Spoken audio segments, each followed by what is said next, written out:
प्रसाद और आप देख रहे हैं GTV भारत। वक्त हो चुका है खबरों का, आइए बढ़ते हैं आज की खास खबरों की ओर। बेबी ड्रीम किड्स एकेडमी उड़ान सपनों की, मोहल्ला पथरिया, भोगांव, मैनपुरी। सरकार द्वारा मान्यता प्राप्त, एडमिशन ओपन, बच्चों के लिए शिक्षा का एक बेहतरीन स्कूल। करहल पहुंचे सपा के राष्ट्रीय महासचिव प्रोफेसर राम गोपाल यादव ने अग्निपथ योजना पर दिया बड़ा बयान।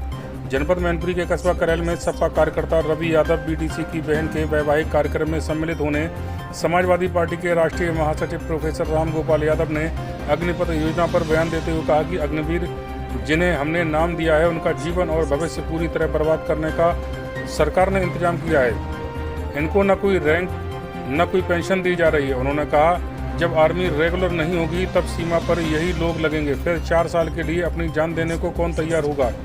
उन्होंने कहा कि जिनकी ट्रेनिंग चल रही थी उन पर भी लागू कर दिया है, जिससे आक्रोश है। उन्होंने कहा कि हालांकि हम नहीं चाहते हैं कि किसी भी प्रकार की हिंसा हो, लेकिन शांतिप्रिय तरीके से किए जाने वाला प्रदर्शन पूरे तरीके से समझने लायक है। नुपुर शर्मा के बयान को लेकर उन्होंने मूर्खतापूर्ण बताते हुए कहा कि बीजेपी की विभाजनकारी नीति है। उन्होंने कहा क्या ये उचित था कि बीजेपी की महिला प्रवक्ता इतना मूर्खतापूर्ण बयान दे?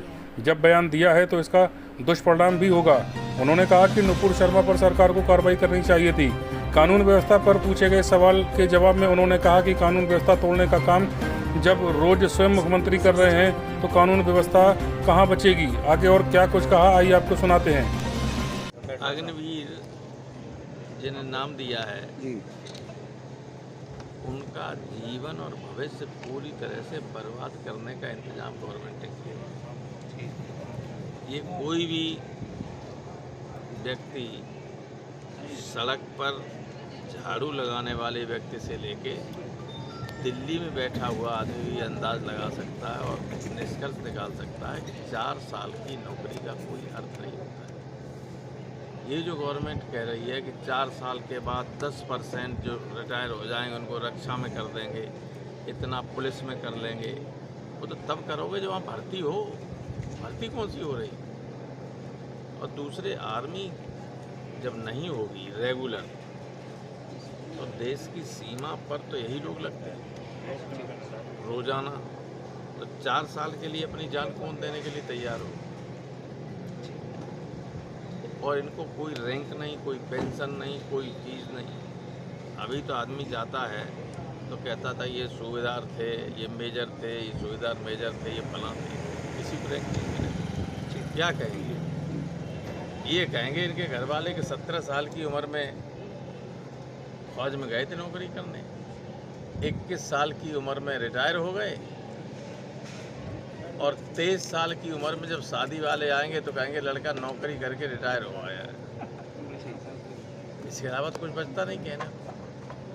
और जो लड़के ट्रेनिंग कर रहे थे, जिनकी ट्रेनिंग चल रही थी सिलेक्शन के बाद, उन पर भी इन्होंने लागू कर दिया है। वो उनमें आक्रोश नहीं हो। हालांकि मैं नहीं चाहता हूं कि लड़के इसी तरह की हिंसा करें, लेकिन शांतिमय उनका प्रदर्शन, शांतिमय उनके द्वारा की जा रही कार्रवाई पूरी तरह से समझने लायक है।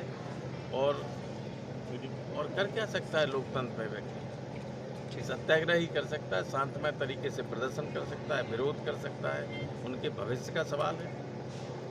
4 साल के बाद कल बीजेपी के एक बड़े नेता ने कहा कि मैं अपनी बीजेपी के कार्यालय में उनको सिक्योरिटी में नौकरी दे दूं। तो आप पुलिस में, आर्मी में काम करने वाले अग्निवीरों को चपरासी बनाना चाहते हैं बाद में, तो भी सबको नहीं बना सकते। कोई कैपेसिटी नहीं किसी की। ये स्थिति है। और देशव्यापी नहीं, अंतर्राष्ट्रीय स्तर पर उसको सस्पेंड भी करना पड़ा तब जब दुनिया के ज़्यादातर देशों ने हमारे राजदूतों को बुला के चेतावनी दी। आप नहीं जानते अगर ये सब देश खिलाफ हो जाएंगे तो क्या स्थिति होगी देश की। इंटरनेशनल पॉलिटिक्स में हम कहीं ठहरेंगे? कानून व्यवस्था तोड़ने का काम जब रोज स्वयं मुख्यमंत्री कर रहा हो तो कानून व्यवस्था बचेगी?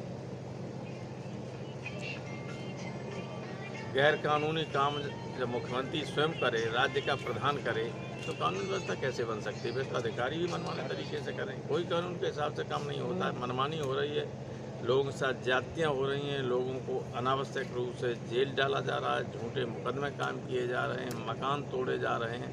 ये सारी चीज़ें हो रही हैं, कानून व्यवस्था का उल्लंघन स्वयं सरकार कर रही है, इसलिए कानून व्यवस्था कहाँ से आ जाएगी, सही होगी।